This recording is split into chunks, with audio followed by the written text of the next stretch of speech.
Hey, good morning. It's a Fort Worth Playboy, and this is the Fort Worth Playboy Morning Show. And I'm glad you're here. And I need to look at the camera instead of over to the side because that's not going to work. But again, it's 6:30 in the morning. It's Wednesday. It's our third week on this program. We're still working out some of the kinks, and I'm glad you're here. What I always try to convey is we stay in our own lane between Bunny and I. When you come to our timeline on Twitter, we're always trying to offer tactical solutions to your romantic, game, pickup, relationships, and sex life. We're under the red pill umbrella, and we kind of let the other guys take care of the big picture strategy stuff, the male rights movement, the laws, divorce judgments, anything, the debate, the battle between the sexes, that sort of thing, dynamics like that. But on the ground, we try to help you move girls from complete strangers to naked and in your bed as fast as possible, all the way to guys that have been married 20 or 30 years wanting to maintain a good marriage. And like we always say, just because it's like businesses. Marriages are much like businesses. You can see a business that's been in business for 20 years, and the outside looks great. It's fine. It's been there for 20 years. But the inside, it's like they're getting by month to month. They've got another business that pays those bills. And quite often, these longer marriages, you don't actually want to take advice from a guy who's been married 20 years because he got married so he could get a girl off the market and he could move on with his life. He's not thought about it since the wedding. So you always have to kind of balance your who's giving you advice. And we try to give you the cutting edge advice and cumulative advice of lots of people, lots of players, and lots of people that have been married for some time. The best of the best. Let's get to the screen. We start with a maxim. And today, we've actually finally gotten past the 3 or 4 maxim number 3s that Chateau Hartis had. And so we finally get to maxim number 4. And I was thinking about this one this morning a lot, because never trust a woman who is missing her sense of humor. And the idea is, if you've been around enough women, you realize that they kind of stop anywhere between 14 to 18. So girls are always basically a teenager. You don't give them a lot of responsibility. It's a dangerous thing. They want to be led. And if you really look at it, I mean even the most sophisticated, intelligent boss babes, when they get home, they really do revert back to being like a 16-year-old girl. They just want to have fun. And when we tell guys, girls just want to have fun, that's a foundational principle. And if you can deliver the fun, if you're the fun guy, you can pretty much make out and write your own checks and do as you please. But never trust a woman who's missing her sense of humor. And there's usually because of 2 driving factors. Number one, she's congenitally, by environment or upbringing or the way she's wired, very boring. And they're out there because most of the guys, it's funny because I never really realized that, I had to think about it because I was like, most women I'm around are interesting and engaging and have something going on and are somewhat dynamic. But the vast majority, they're out there. And you go to school with them, you're thinking, well, she just must be quiet at school, or she must just be quiet when she's around, the old shy at first. And when you deal with that, when all girls to a certain extent, like 99%, are shy at first, but a lot of them just kind of stay that way. And you're like, even a subset of those will liven up around their parents or around their family. But even within there are some girls that either their IQ is just low, they don't have a whole lot of emotional, range. They're just kind of boring. And they go through life in a boring manner. And there's just not a lot going on. So they're not going to have much of a sense of humor. But what I think Royce really meant was the second group, which is girls that have had the levity or the lightness or the joy or their femininity just fucked right out of them. They've been pumped and dumped, fucked over, had so many bad experiences with men or in life in general that they lose their sense of humor. And you can see it sometimes. I mean, girls are not like men, where men go through a bad period for whatever reason, be it financial or romantic or health wise, and they tend to come out a little bit stronger for it. They actually develop, a grit or a hardiness. Too much, and of course they break down, but they tend to come out the other side, lessons learned, stronger for it. Women just tend to carry the trauma.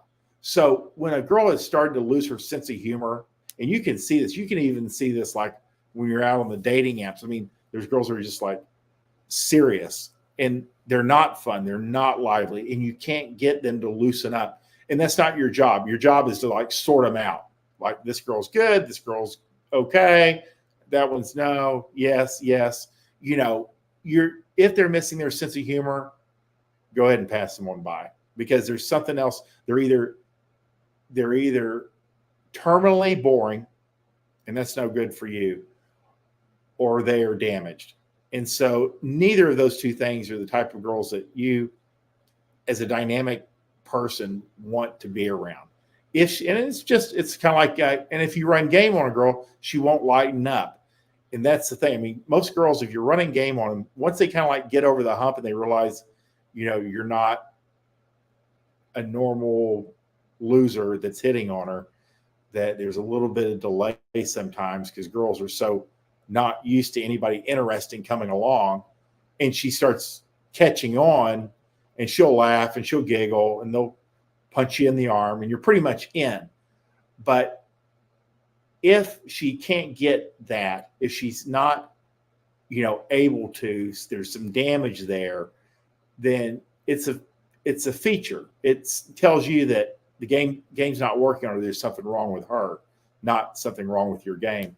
So especially if you're running game and like 6 out of 10 girls respond well, it's not your game. If you're running game and it's never working, well, we got to work on your game. And that's a skill that we can actually work on and fix. But you can't fix a damaged girl. And that's a long road to say pretty much maxim number 4, never trust a woman who is missing a sense of humor. So let's get to the next, see what else is going on. And we're going to stay on my timeline because I actually know what is in here. Again, what are the 2 things for women? If they, for guys, they got to like have their finances in order. They kind of have to take care of their bodies. They have to be mentally sharp. They have to be somewhat funny. You have to have, actually be able to at least lead yourself.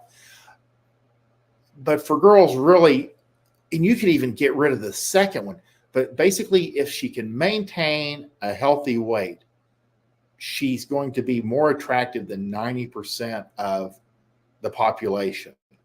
And that's the fact. I mean, that's especially in the US, where 90% obesity is normal. I mean, people say it's 60 or 70. You go to a mall, you go to an airport, you go to any public space, a professional game like a baseball game, and you look around, and you'll be the only person at a reasonable weight there. It's because 90% of Americans are overweight or obese.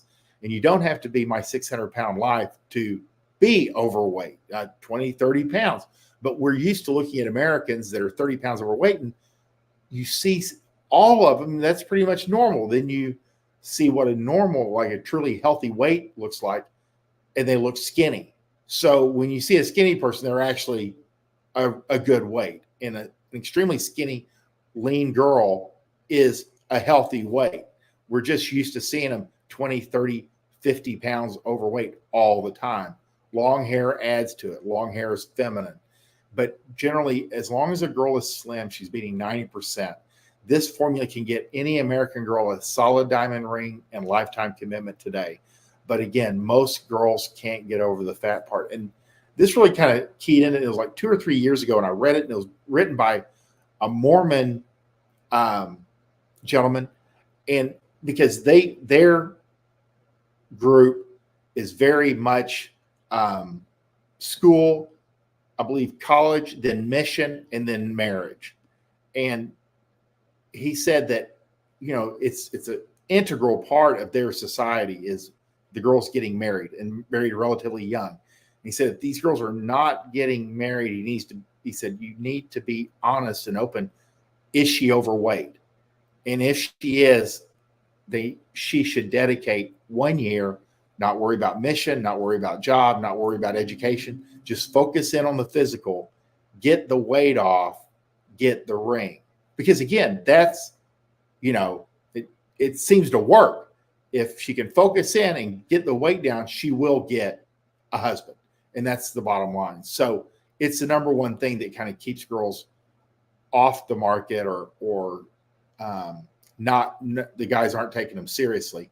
So that's the real deal. Those two things, not heavy or not overweight and having long hair. And a lot of it, they say guys are being kind of discriminatory, but guys, and there's been research on this, are hardwired looking for a girl that's not just a good weight, but even almost underweight, because they'll tend to gain just enough through the first pregnancy. And so I think it's hardwired as far as like ancestral and making sure that your bloodline continues, that you're looking for the healthiest person that can carry your genes. So Stan says, I normally test them with an opener I use on dating apps to see if they would laugh or if they take, yeah, that's the fact. I mean, that's like, for example, we use like, Hey Woman, which like Apollo Playboy wrote like years ago.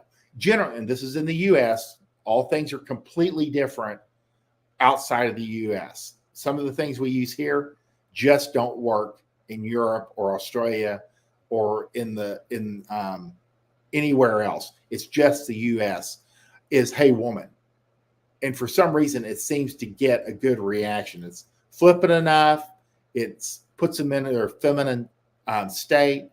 It kind of shows that you don't really care if they respond or not. It just works. And like Stan says, having a good opener that is engaging kind of forces them to like show their personality right away is good. That way you can kind of start sorting them out, because that's what you're doing. Eric says, if I'm approaching a woman and she lacks a sense of humor while I'm bantering with her, is that a sign? Yeah, it's a sign that it's not going well. If you see a girl without a sense of humor, you're not going to be able to grow it in her. But I want to say this too, and I kind of try to convey this for the newer guys. If this is something that you're just doing the first couple of years, sometimes because girls are hit on constantly, that sometimes there's a lag with American women that they don't really realize what they're dealing with. They're like, oh God, not a fucking another douchebag hitting on me. But so it takes a couple of exchanges before she kind of clicks. There's a little bit of a lag, especially if you haven't been doing this a long time. Even your game will kind of like take a second to get up to speed. Girls are so used to being disappointed and having to avoid guys that there's a little bit of a hesitation between when you make contact and you start talking to a girl, and then it clicks to her, this guy's got his shit together.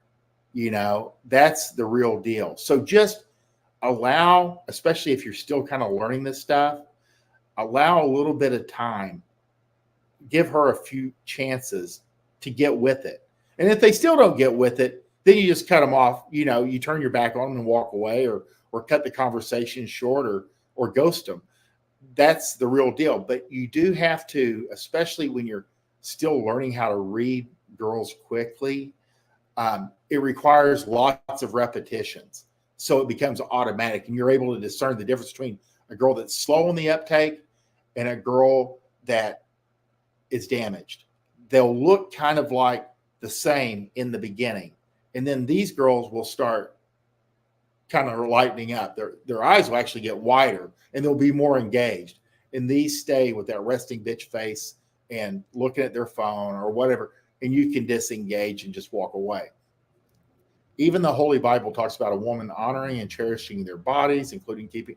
Yeah, and I hate to play that card sometimes, but yeah, it's the only body you have. And Bunny says this a lot is, this is the one that I have to have. Like Bunny says, she's going to live to be 120. It's the only one we got, and which is amazing since you see most Americans treat their bodies like garbage disposals or like they're never going to break down. But you do see it. It just takes time. Usually by about 40, they'll start having health issues, 50. And it's really shocking when you hit your late 40s, early 50s, and people are dropping dead from lifestyle habits. So I love women with long hair. It looks beautiful. Yes.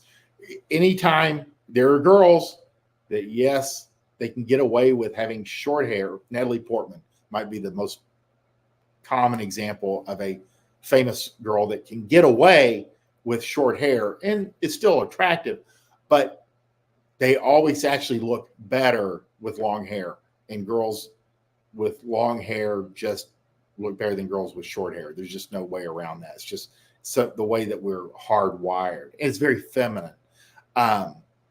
And so that's the real deal. And it can cover up for, when girls don't have a lot of like the sexual secondary characteristics, they're kind of flat, kind of a boyish body. They have to grow that hair out long because otherwise, if it's short, they do look like a teenage boy running around. But there's exceptions, but the vast majority, these are rules that you can always depend on. If a girl wants to look her very best, she gets her weight down, grows the hair out. It covers up for a lot of flaws. And if she's enthusiastic and laughs at your jokes, she's pretty much in.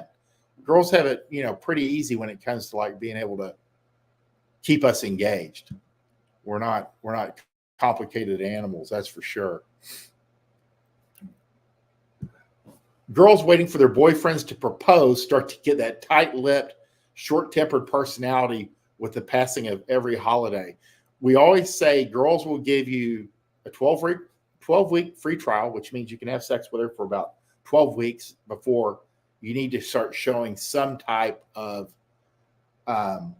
indicators of commitment. And this is a general umbrella. There are girls that will end up being fuck buddies, friends with benefits forever, or until they decide they need a boyfriend with a commitment, or you're the right guy at the right time and they won't press for it. But the vast majority, 12 weeks free trial. And then you're going to get so what are we? Because they can't go forever without any type of commitment, just, sleeping with you every week, coming over on Tuesday night. Yes, in a rotation done properly. But if you're talking about your normal dynamics, then that's what's going to happen. And they will give you, let's say you do say, okay, let's be exclusive. They'll give you generally 2 years. And I've ran these numbers. Bunny's gave me these numbers because, again, they'll generally give you 2 years to propose. At 2 years, at that second year anniversary, and we're talking like girls like 18 to 32, 33, there's a little bit more of a wild card when you're talking about like divorce and with kids. But that vast majority that it's like boyfriend, engagement, wedding, house, babies. That's the girl blueprint for life. So when they have a boyfriend, meaning you've got about 2 years to get a ring on the finger or talk about it. Or at 2 years, you guys should at least have a plan. And this is in girl world. This is not me telling you what to do. This is a suggestion so you don't get caught short, because most guys, no one tells them. This is like in basic training 1 and 2. These are the things that get passed down that you got about 2 years. And then she's going to start thinking, if you have not proposed, if you have not floated up the idea, if you've not said, I have no intention of ever getting married, she might need to know that. 2 years, if you haven't made any indications of getting married, she's going to start getting kind of tight-lipped, short-tempered. That face is going to get tight. And every big holiday that you could pop the question, could get engaged, that passes, she's going to get even crazier. And that's like why a lot of breakups happen around New Year's. She's like, well, if it hasn't happened in the last, she's got a mental deadline in her head. And you would be surprised. We've even known people that are married. Well, at about 2 years, he hadn't said a word. So she broke up with him. And he comes back around and he's like, well, why'd you break up? And she's like, well, I want to get married. And he's like, oh, I had no idea. Because no one tells these guys. These guys generally are happy to get laid regularly, minimum drama. If they can get those two things, they're like, well, let's just keep going. Why fuck it up? Why complicate matters? They want to ride that as long as possible. And they don't even know she's got a plan. Smarter, savvier girls will move the guy consciously and unconsciously into her plan, or he just keeps rolling and he doesn't get the hints. He doesn't get on board. And so he's standing around and she's shopping for a husband and he's standing around going, I don't know why she broke up. We got along fine. So just know that she has a plan. She's not going to date you indefinitely when she is on the boyfriend, engagement, wedding, house, babies track, which is the girl blueprint. Though you could bring it up, they may even deny it initially, but you stick around for a year and they'll go, oh yeah, that's pretty much, yeah, that's how it is. So just know that that's the real deal. And if you're not showing up and offering this, she's going to go in a different direction and she'll marry somebody else. And you'll look at him and you're like, really? Well, yeah, but he would actually do the job. So you have to kind of like look at it that way. But you see it all the time. Once you start really digging in and asking people about their history, they'll go, yeah, I broke up with him for about 2 months and started dating around and got married, So again, another thing that people don't talk about is the MRS degree. For a hard body 4, 5, 6, mostly really 5, 6, college truly is, and this is talking about females, is the $1 billion lottery to secure a high value husband. There's a subset of girls, usually they go to private universities, their parents are married, they might have had one boyfriend in high school, and they go to college and they don't get too crazy that first year because they're looking for a husband.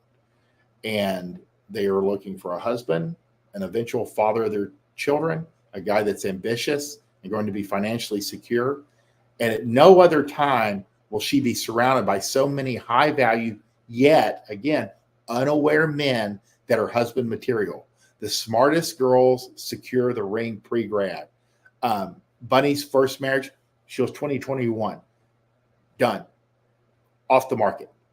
Girls that are high value are off the market before 25. It's just something you see consistently because in this subset, and it depends kind of like where you're at too. There's certain schools that are a little bit more, inclined to people getting married, or even areas of the country younger. But again, the girls going for the MRS degree that know what's up. I mean, she can still pursue a career like as an elementary school teacher for a couple of years until the first baby comes along. Then she quits. And that's just normal. I mean, most of these girls are getting married the summer after graduation or within the first 2 years. But it's the same guy that they dated all through college. And so these guys are always like, hey, how do I meet a girl that I can marry that doesn't have like 20 guys in her history? You got to catch them at freshman, sophomore at a private university. And why private? Because that means dad is involved. And guys worry about dad. And I'm like, well, dad's paying for school, so you don't even have to worry about that. Again, that's where you're going to find the subset of girls that are actually marriage minded. The downside for you is you're not on a radar. So if you've got to be a known quantity. And that's one of the problems with, when you're looking for, a girl that's pursuing an MRS degree, she's going to be, if she smells player, if you think you can put her into a rotation, you can forget about it, because these girls know if you're not, it's like applying for a job almost. It's like, if you're not on board with what she's looking for, she's not going to give you the time of day. And there's a smaller group that she can pick from. So that's the real deal. But girls that are smart are hitting that school, finding that husband, knows who he'll be, good family, affluent, secure lifestyle, and they're off to the races right after graduation. So that's the real deal. Is it worth going to college for the first time in your early to mid 20s to secure a nice woman or variety of girls? After the military, for example, you'll be slightly, yes. And I've seen a lot of guys go to the military after they do their first 4 years, 6-year stint. You're so much more mature being in the military. It's kind of funny because after I went to basic training, I realized, and I went older. I was like 21 when I went to the military. Is I realized that there were guys that I knew that had gone to Marine Basic between like junior and senior year in high school. I was like, holy shit, these guys were way ahead of the fucking curve. I mean, it's just amazing, like what 3-4 months in the military, all of a sudden you grow up really fast. So yes, you invariably, guys tend to do well that return to campus, especially if you're only like 22 or 23. They can't really discern you from anybody else. You definitely don't look like a freshman, but you'll blend in, as opposed to like a 35-year-old guy going back. But yes, going back after, especially since the GI Bill takes care of damn near everything and will even give you a stipend. Yes, go back, if anything, for the experience. And yes, there's never, people go, where can I meet girls?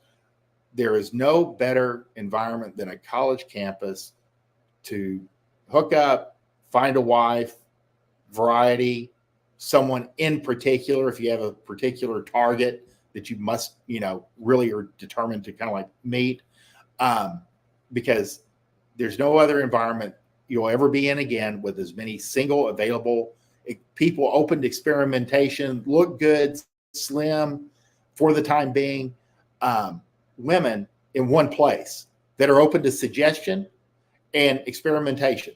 So just know that. But yes, going back after the military, and it will, compared to the military, it'll really seem like a cakewalk.